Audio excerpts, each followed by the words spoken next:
தமிழ் வளர்ச்சித்துறையில வந்து கூடுதல் கவனம் செலுத்தணும் அப்படின்னு சொல்லியிருக்கீங்க. இதுக்கு முன்னாடி தமிழ் வளர்ச்சித்துறையில ஒரு வருஷத்துக்கு 17 போட்டிகள் மட்டும்தான் நடந்திருக்கு. பப்ளிக்கிட்டையும் வந்து அதுக்கான வந்து ஒரு பெரிய இதுவும் இல்லை. இப்போ வரைக்குமே வந்து தமிழ் வளர்ச்சித்துறை ஒரு மறைக்கப்பட்ட வளர்ச்சித்துறையாக தான் இருக்குது. அதுக்கு நீங்கள் என்ன பண்ணுறீங்க? அது மட்டும் இல்லைங்க, தமிழ் வளர்ச்சித்துறையை பொறுத்த வரைக்கும் தமிழ்நாட்டில் இருக்கக்கூடிய ஒரு ஸ்ட்ராங் ஃபவுண்டேஷன் போட்டிருக்கிறாங்க. அதை நம்ம மறுப்பு சொல்ல முடியாது. அவர்களினுடைய அஸ்திவாரம் மிகவும் பலமானது. ஆனால் காலத்திற்கேற்ப அதில் பல்வேறு வகையான விஷயங்கள் நடக்கணும். இப்போது நேற்று இன்று நாளையும் பார்த்தீங்கன்னா, நேற்றின் பெருமையை மட்டுமே இன்று பேசிக் கொண்டிருப்ப நல்ல அரசியல் நாளையினுடைய வருங்கால தொழில்நுட்பங்களின் பயன்படுத்தி வருங்கால தலைமுறை உள்ளே இருக்கக்கூடியது தான் ஒரு நல்ல அரசியல். நாங்கள் அப்படி தான் நினைக்கிறோம். கிட்டத்தட்ட 2 ஆண்டுகளாக பல்வேறு விருதுகள் வந்து வழங்கப்படாமல் இருக்குது தமிழ் வளர்ச்சித்துறையில். முதல் வேலையாக எத்தனை சீக்கிரமாக முடியுமோ மாண்புமிகு முதல்வர் அவர்களினோடு கலந்தாலோசித்து பெண்டிங்கில் இருக்கக்கூடிய தராமல் இருக்கக்கூடிய அனைத்து தமிழ் வளர்ச்சித்துறை மாநில மாவட்ட விருதுகளும் உடனடியாக வழங்கப்படுவதற்காக ஆவணம் செய்யப்படும் என்பதை உங்கள் மூலமாக மகிழ்ச்சியோடு தெரிவித்துக் கொள்கிறேன். தனியார் பள்ளி கட்டணங்கள் வந்து தொடர்ச்சி அதிகரிச்சுட்டே இருக்கு. அதை வந்து நீங்க கண்காணிக்கிறேன்னு சொன்னீங்க, ஆனா இன்னும் அது தனியார் பள்ளிக்கூடங்களை பொறுத்த வரைக்கும் நான் ஒன்று சொல்லிக்கிறேன். பள்ளிக்கூடம் நடத்துவது சிரமம் தான், அது அரசாங்கமாக இருந்தாலும் தனியாராக இருந்தாலும். ஆனால் நான் என்ன சொல்கிறேன், இதற்கு முன்னாடி கடந்த காலங்களில் யாரோ ஒரு தேர்ட் பார்ட்டி நிறைய இந்த அரசியல் புரோக்கர்கள் மூலமாக இந்த ரெனுவலுக்கு, இந்த என்ஓசிக்கு, இந்த லைசன்ஸுக்கெல்லாம் தெரிந்தோ தெரியாமல் லஞ்ச லாவணியை யாருக்கோ காசு கொடுத்தா அவங்களுக்கு நிறைய லீக்கேஜ் இருந்திருக்கும். இனி அது கிடையாது. நீங்கள் யாருக்கும் எதற்காகவும் நீங்கள் காசு கொடுக்க வேண்டாம், ₹1 கொடுக்க வேண்டாம். பதிலுக்கு ஒன்று பண்ண என்ன தெரியுமா, நீங்கள் எவ்வளோ ஃபீஸ் வாங்குறீங்கிறத டிரான்ஸ்பரண்ட்டாக போடுங்க. அளவுக்கு அதிகமாக இல்லாமல் கம்மியாகவே எவ்வளோ ஃபீஸ் வாங்கணுமோ நாமினலாக வாங்குங்க. கண்டிப்பாக என்ரோல்மெண்ட் நல்லாயிருக்கும். ஏன்னா இப்போ மற்ற இடங்களுக்கு நீங்கள் உங்களுக்கு ஒரு 3 ஆண்டுகளுக்கு ஒரு முறை, 5 ஆண்டுகளுக்கு ஒரு முறை அல்லது ஆண்டுதோறும் பல்வேறு விஷயங்களுக்காக லீக்கேஜ் தான். அதை நாங்கள் ஸ்டாப் பண்ணிட்டோம். சிங்கிள் விண்டோ சிஸ்டம் கொண்டு வந்துட்டோம். வேறு எந்த வகையிலும் உங்களுக்கு செலவினம் கிடையாது. இது இன்வெஸ்ட்மெண்ட் ஆன் நாலேஜ். அதனால் பணிவோடு அன்போடு ஒரு சகோதரனாக சொல்கிறேன், தயவு செய்து இந்த ஃபீஸ் விஷயத்தில் பல்வேறு கிரீவன்சஸ் எனக்கு வந்துக்கிட்டே இருக்குது. இனிமேலாவது இப்போ வந்து இது தொடங்கிருச்சு, கல்வி ஆண்டு தொடங்கிருச்சு. இனிமேலாவது அதை வந்து நீங்கள் 100% அதை வந்து ஊர்ஜிதப்படுத்தபடி கார்பரேட் செய்தியாளர்கள் அவங்களுக்கு மட்டும் வந்து நலத்திட்டங்கள் எல்லாம் வழங்கப்படுது. இந்த அனைத்து பத்திரிகையாளருக்கும் வழங்கணும். இதுவரை ஆர்டர் போட்டு நடவடிக்கை இல்லை, எடுத்துறீங்களா? நானும் உங்களை மாதிரி ஒரு சாதாரண, நீங்களாவது பத்திரிகையாளர், நான்லாம் சமூக ஊடகத்தில் வந்து கருத்தாளராக இருந்தோம். நம்ம அரசாங்கத்தை பொறுத்த வரைக்கும் வெரி இன்க்ளூசிவ்னா. 2வது, எந்த வகையிலும் பொலிட்டிக்கல் இன்டர்வென்ஷனும் சார்பு தன்மை எடுக்க மாட்டோம். இவர் தெரிந்தவருங்கிறதுக்காக அவருக்கு அக்ரிடேஷன், இவர் தெரியாதவங்கிறதுக்காக அவர் அக்ரிடேஷன், அப்படி இல்லைங்க.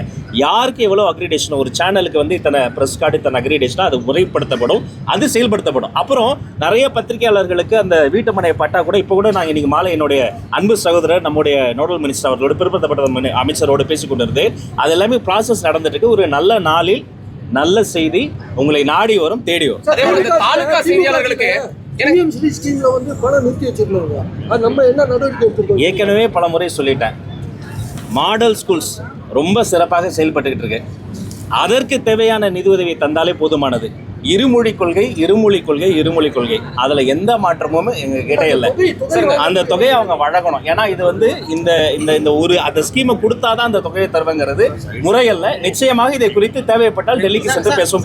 நலவாரியத்தில் தாலுகாக்கள் பணியாற்றக்கூடிய செய்தியாளர்கள் நினைக்கிறோம்னு சொல்லிட்டு பல ஆண்டுகளாக அந்த கோரிக்கை இருந்துட்டு. ஏன்னா தாலுகாக்கள்ல நிறைய முக்கியமான சேனல்களும் பத்திரிகைகளும் வேலை செஞ்சுட்டு இருக்காங்க. எந்த விதமான அடிப்படை வசதிகள் எல்லாம் இருந்துட்டு இருக்காங்க. அதுக்கு ஏதாவது வாய்ப்பு? கண்டிப்பாக. என்னை பொறுத்த வரைக்கும் டிஜிட்டல் ஜெர்னலிஸ்ட், அதாவது இன்று செல்பேசி வைத்திருக்கிற ஒவ்வொருத்தருமே கேமராவை நல்ல விதத்தில் பயன்படுத்த அவர் ஜெர்னலிஸ்ட் தான். ஆனால் அதில் நிர்வாகம் சார்ந்த சில புரோட்டோகால் சிக்கல்கள்லாம் இருக்குது.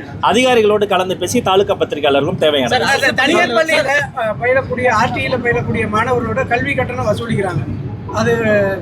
இல்லை நான் என்ன சொல்கிறேன், ஆர்டி ரைட் டு எஜுகேஷனை பொறுத்த வரைக்குங்க ஒரு மிக முக்கியமான லயன் ஷேர் வந்து அரசாங்கமே கட்டுது.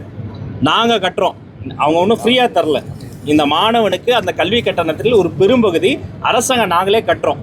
அப்போ அந்த பள்ளிக்கூடத்தில் ஒரு பெரிய ஒரு 1000 சீட் இருக்குன்னா அதில் வந்து ஒரு 30-40 சீட் வருதுன்னா அதை முழுமையாக எக்ஸசைஸ் பண்ணோம். ஒரு சிறு பகுதி சம்மந்தப்பட்ட அந்த வார்டு, அதாவது அந்த மாணவர்களுடைய தரப்பில் கட்டுற மாதிரி வரும். மற்றபடி இது ஒன்று அவங்க இலவசமாக செய்யலை. இந்த ஆர்டிஐ வந்து அவங்க வந்து முழுமையாக பயன்படுத்த ஒத்துழைப்பு தரும். தமிழகம் முழுவதும் நிறைய இடங்கள்ல வந்து அரசு பள்ளிகள் வந்து ஒரு பழுதடைந்த நிலையில் இருந்துட்டு இருக்கு. அதுதான் கணக்கெடுத்துருக்கேன். ஏன்னா மழைக்காலம் தொடங்க இருக்குது. ஆமாம். இந்த பள்ளிக்கூடம் தொடங்குறதுக்கு முன்பே நான் முதலில் கையெழுத்திட்ட முதல் கோப்பே அனைத்து பள்ளிக்கூடங்களிலும் கழிப்பறை, வகுப்பறை மட்டும் கிடையாது, கழிப்பறை. அதாவது கதவு இருக்கணும், அது பூட்டக்கூடிய கதவாக இருக்கணும். பெண்களுக்கு பல பிரச்சனைகள் இருக்குது, அது இல்லாத விஷயத்தை என்ஷூர் பண்ணணும். குடிநீர் வசதி என்ஷூர் பண்ணணும். இந்த ஆய்வுகள்லாம் முடித்த பிறகு தான் நாங்கள் வந்து ஸ்கூல் ரீஓப்பனே பண்ணோம். அதில் we are வெரி கான்ஷியஸ். அது மாதிரி அங்கொன்றும் இங்கொன்றுமா யாராவது இந்த அவங்களுடைய செக்யூரிட்டியில் காம்ப்ரமைஸ் ஆனாங்கன்னா நம்மளை பொறுத்தவரைக்கும் 0 டாலரன்ஸுங்க. அவங்க யாராக இருந்தாலும் சரி, குழந்தைங்க விஷயத்தில் கடுமையான நடவடிக்கை பாய். சார் அரசு பள்ளிகளில் பார்த்தீங்கன்னா கடந்த அதிமுக ஆட்சியில் வந்து ஆங்கில வழி கல்வி முறை கொண்டு வந்தாங்க சார். அதுக்கு வந்து தமிழ் அறிஞர்கள் கடும் எதிர்ப்பு தெரிவித்தாங்க. ஏன்னா ஆங்கில வழி கல்வி அறிமுகப்படுத்தும் போது பார்த்தீங்கன்னா அவங்களால தமிழ் சரியாக படிக்க முடிய மாட்டேங்குது, அரசு பள்ளியில் ஆங்கிலத்தில் சொல்லிக் கொடுக்குற அளவுக்கு அங்கே இதுவும் இல்லை அப்படிங்கிறாங்க. ஸோ இதனால் பார்த்தீங்கன்னா தமிழும் ஆங்கிலமும் சரியாக எழுத ஒரு பிரச்சனை தொடர்ந்து நீடித்து வருகிறது. ஒரு தலைமுறையாக வந்துட்டாங்கன்னா தமிழ் அறிஞர்கள் தான் சொல்கிறாங்க.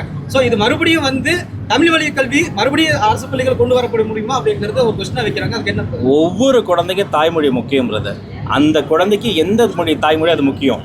வீட்டில் உறவுகளோடு பேச தாய்மொழி தமிழ் மொழி, உலகத்தோடு பேச ஆங்கில மொழி. ஆங்கில வழி கல்வியை திணிப்பதின் மூலமாக அந்த குழந்தைக்கு ஏதாவது இடையூறு வந்தால் அதை நாங்கள் பொறுத்துக்கொள்ள மாட்டோம். அதே சமயம் அந்த குழந்தைக்கு ஆங்கிலம் கற்றுக்கொள்ளக்கூடிய ஒரு வாய்ப்பு தேவைப்படுகிறது. நம்ம அதை வந்து எதுவுமே சொல்ல மாட்டோம். நான் ஆங்கில வழி கல்வியில் தான் படித்தேன். ஆனால் தமிழ் என்பது எனது மதம், தமிழ் என்பது எனது ரத்தம், தமிழ் என் பேச்சு, தமிழ் என் மூச்சு. தமிழ் தான் தமிழக வெற்றி கழகத்தினுடைய இந்த சர்க்காரினுடைய அடிநாதமே, பிறப்புக்கும் எல்லா உயிருக்கும். கோவை வந்து மரியாதையான ஊர் அப்படின்னு சொன்னீங்க. ஆனா உங்க நிகழ்ச்சிக்கு வந்து ஒரு சிறுவனை உள்ள அரங்குக்குள்ள விடாம வெளியே ஏற்றின ஒரு அவலம் நடந்துச்சு. இல்லை, அப்படிலாம் பண்ணக்கூடாது. நான் கடுமையாக சொல்லியிருக்கிறேன். எல்லாரையுமே, அது சிறுவரோ பெரியவரோ எந்த பேக்ரவுண்ட்ல இருந்து வந்தாலுமே எல்லாரையும் அரவணைக்கணும். அப்படி யாராவது எதாவது பண்ணாங்கன்னா ப்ளீஸ் இன்ஃபார்ம் மீ. அதெல்லாம் நான் பொறுத்துக்கொள்ளவே மாட்டேன். எல்லாரையும் அரவணைக்கக்கூடிய அரசு. செய்திகளை உடனுக்குடன் தெரிந்து கொள்ள கீழ்கண்ட கேபிள் மற்றும் டிடிஹெச் நெட்வொர்க்குகளில் எம்நாடு செய்தி தொலைக்காட்சியை காணுங்கள். பாதகம் செய்பவரை கண்டால் நாம் பயம் கொள்ளலாகாது பாப்பா. மோதி மிதித்து விடு பாப்பா, அவர் முகத்தில் உமிழ்ந்து விடு பாப்பா. அண்மை செய்திகளை உடனுக்குடன் தெரிந்து கொள்ள இணைந்திருங்கள் எம்நாடு தொலைக்காட்சியுடன்.